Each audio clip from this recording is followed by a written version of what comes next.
नमस्कार बच्चों, आज मैं आपके सामने आरोह पाठ्य पुस्तक से काव्य खंड में आओ मिलकर बचाएं कविता की व्याख्या करने जा रही हूँ, जो कि निर्मला पुतुल द्वारा लिखी गई है। निर्मला पुतुल का जन्म एक आदिवासी परिवार में हुआ। इनका आरंभिक जीवन बहुत संघर्षमय रहा। घर में शिक्षा का माहौल होने के बावजूद रोटी की समस्या से जूझने के कारण नियमित अध्ययन बाधित होता रहा। नर्स बनने पर आर्थिक कष्टों से मुक्ति मिल जाएगी, यह विचार कर उन्होंने नर्सिंग में डिप्लोमा लिया और काफ़ी समय बाद इग्नू से स्नातक की डिग्री प्राप्त की। संथाली समाज और उसके राग बोध से गहरा जुड़ाव पहले से था। नर्सिंग की शिक्षा के समय बाहर की दुनिया से भी परिचय हुआ। दोनों समाजों की क्रिया प्रतिक्रिया से वह बोध विकसित हुआ, जिससे वह अपने परिवेश की वास्तविक स्थिति को समझने में सफल हो सकी। उन्होंने आदिवासी समाज की विसंगतियों को तल्लीनता से उकेरा है। जो आदिवासी समाज की जो विसंगतियां हैं, बड़ी गहराई से उन्होंने इस पर अध्ययन किया है। कड़ी मेहनत के बावजूद खराब दशा कुरीतियों के कारण बिगड़ती पीढ़ी, थोड़े लाभ के लिए बड़े समझौते, पुरुष वर्चस्व, स्वार्थ के लिए पर्यावरण की हानि, शिक्षित समाज का दिक्कों और व्यवसायों के हाथों की कठपुतली बनना आदि वे स्थितियां हैं जो पुतुल की कविताओं के केंद्र में है। वे आदिवासी जीवन के कुछ अनछुए पहलुओं से कलात्मकता के साथ हमारा परिचय कराती हैं और संथाली समाज के सकारात्मक और नकारात्मक दोनों पहलुओं को बेबाकी से सामने रखती हैं।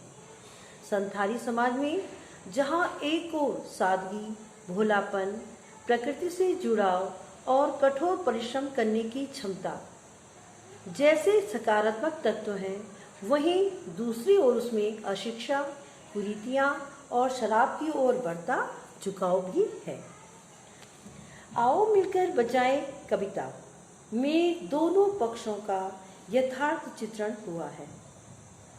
मैंने निर्मला पुतुल के बारे में आपको इसलिए बताया कि वे आदिवासी जीवन से संबंधित रहती हैं और इस कविता में इसी तरह से संथाली समाज के सकारात्मक और नकारात्मक दोनों पहलुओं पर विचार किया गया है।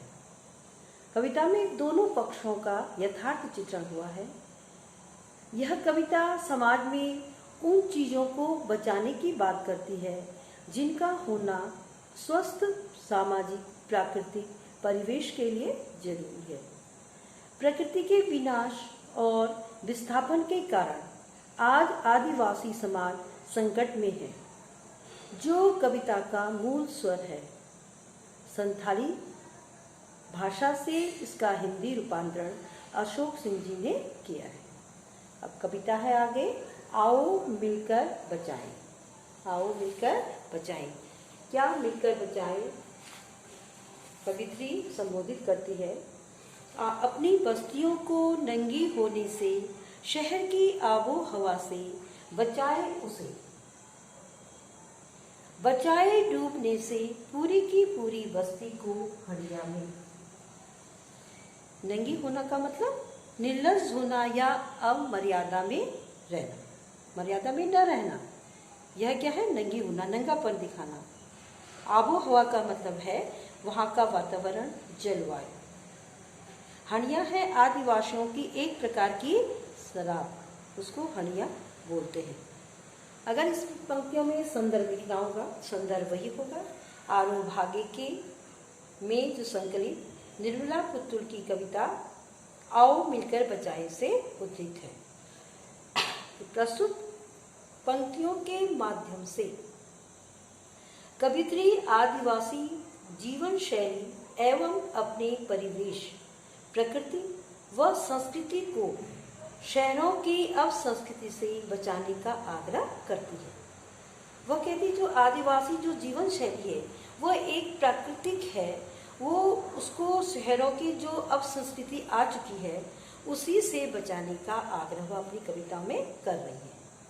प्रस्तुत पंक्तियों के माध्यम से कवयित्री क्या कहती हैं कि हमारी बस्तियां शहरी वातावरण की उस श्रृंखलता के कारण वह एक शर्मिलेपन, हया का मतलब शर्मिलापन को छोड़कर, मर्यादा को छोड़कर नंगी होती जा रही है। उनका कहने का मंतव्य यह है कि इन बस्तियों को बचाने के लिए हमें इन्हें शहरी परिवेश एवं प्रभाव से बचाना होगा। अपनी बस्तियों को नंगी होने से किससे बचाना है? शहर की आबो हवा से बचाएं उसे। आबो हवा वहाँ का जो वातावरण है, वहाँ का वातावरण क्या है? मर्यादाहीन लोग हैं उनकी नज़र में। वो ये कहती है कि मर्यादाओं का वो उन्होंने तिलांजलि दे दी है, और जो है जो एक हया, शर्म हया जो होती है वह भी उनके अंतर्गत नहीं रह गई है। तो हमें इन शहरी परिवेश से अपनी बस्तियों को बचाना होगा ताकि किसी चीज़ का प्रभाव हम पर न पड़े। यहाँ क्या है? तन को ढकने की अपेक्षा तन को दिखाने की होड़ लग रही है। वो क्या कहती हैं कि वहाँ तन को ढकने का नहीं मंतव्य है। क्या करते हैं? तन को दिखाने की मानो एक होड़ लगी है।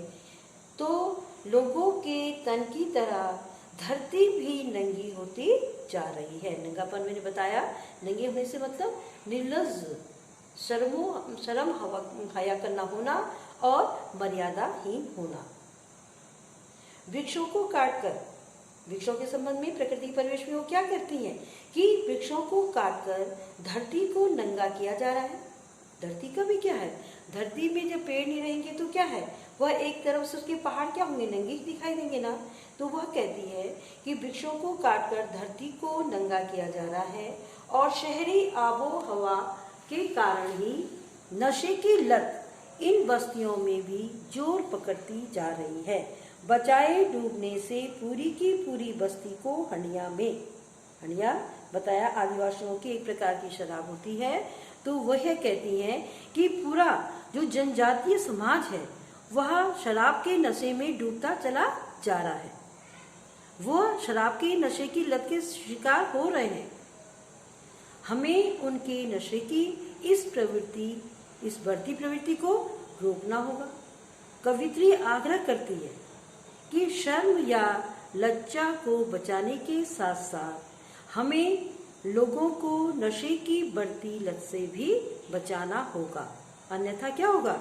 शहरी संस्कृति से प्रभावित होकर यहाँ के जो निवासी हैं वह बुरे मार्ग पर वह भी जाएंगे, और जिससे यहाँ का वातावरण भी दूषित हो जाएगा। क्या कह रही है कवित्री कि उन्हें जो है शहरी आबो हवा से, तो शहरी संस्कृति का प्रभाव यहाँ के निवासियों पे न पड़े, इस चीज का वह आग्रह कर रही है। नहीं तो शहर की आबोहवा की तरह ही गांव का जो है, आदिवासी समाज का जो वातावरण है वह भी दूषित हो जाएगा। इस काव्यांश का काव्य सौंदर्य होगा कि इसमें कवित्री ने अपनी धरती, अपनी संस्कृति एवं अपने लोगों को बचाने की जो तड़प है उसको दिखाया है। उनके मन में अपनी जो संस्कृति है, अपनी जो समाज की मर्यादाएं हैं, उनको बचाने की इच्छा जागृत है। नंगी होना ये 3 अर्थों को व्यक्त करता है। नंगी होना एक है कम कपड़े पहनना, और दूसरा है मर्यादाएं तोड़ना या निर्लज्ज होना, ठीक है, और तीसरा है धरती का पेड़ पौधों से विहीन होना, नंगापन होना। नंगापन होना या तो मर्यादाएं तोड़ना, या कपड़ों को कम पहनना, या धरती को पेड़ पौधों से विहीन करना। आगे शहरी आबो हवा जो है वह शहरी चकाचौंध का प्रतीक है, और हनिया शब्द क्या है? सर्वनाश का प्रतीक है। देशी शराब के सेवन से लोगों का तन एवं मन, शरीर एवं आत्मा दोनों का क्या हो रहा है? सर्वनाश हो रहा है। शरीर भी उनका खोखला होता चला रहा है और जो है उनका मन भी उससे प्रभावित हो जाता है। लोक प्रचलित हिंदी शब्दों का प्रयोग हुआ है और छंद मुक्त होते हुए भी भाषा क्या है? प्रभावमान है, उसमें गति है और सरल और सहज भाषा का प्रयोग दिखाई देता है। आगे काव्यांश है, अपने चेहरे पर संथाल परगना की माटी का रंग। अपने चेहरे पर संथाल परगना की माटी का रंग भाषा में झारखंडीपन, ठंडी होती दिनचर्या में जीवन की गर्माहट, मन का हरापन, भोलापन, दिल का अक्खड़पन, जुझारूपन भी। आगे कवित्री जी इस काव्यांश में प्रश्न के आधार पर इनका होगा कि कवित्री ने लोगों के व्यवहार में प्रादेशिक जो गुण है, जो उनके लोकल जिसको बोलते हैं, जो अपने प्रदेश के हैं, वो गुण के बने रहने का आग्रह किया है और अपने परिवेश को, शहरों की जो संस्कृति है उसके प्रभाव से बचाने का भी आग्रह किया है। कवित्री क्या कहती है? अपने चेहरे पर संथाल परगना की माटी का रंग, कि झारखंड के लोगों के चेहरों पर शहरी संस्कृति का प्रभाव न हो, बल्कि जो संथाल परगना की मिट्टी का ही स्वाभाविक रंग होना चाहिए। जो मिट्टी का जो स्वाभाविक रंग है वह जो है संथाल समाज के अंतर्गत होना चाहिए। आशय यही है कि लोगों का जो व्यवहार है वह अपने प्रादेशिक गुणों से युक्त रहे, उसमें प्रादेशिक गुण शामिल रहे। उनकी भाषा का जो झारखंडी स्वभाव है वह नष्ट नहीं होना चाहिए, अर्थात उनकी भाषा में किसी भी प्रकार का शहरी बनावटीपन नहीं आना चाहिए। वे केवल अपनी ही बोली में बोलें, उसमें क्या है? शहरी बनावटीपन नहीं दिखना चाहिए, उनको अपनी बोली ही बोलनी चाहिए। शहरी संस्कृति के प्रभाव में आकर यहाँ के लोगों के दिनचर्या में ठहराव आ गया है, उनके जीवन का उत्साह नष्ट हो गया है। जीवन की गर्माहट, मन का हरापन, भोलापन, दिल का अक्खड़पन, जुझारूपन भी क्या है? उनकी क्या है? ठंडी होती दिनचर्या में जो दिनचर्या है उनकी, उसमें क्या है? एक ठहराव सा आ गया है, जैसे कि उनके जीवन का उत्साह नष्ट हो गया है।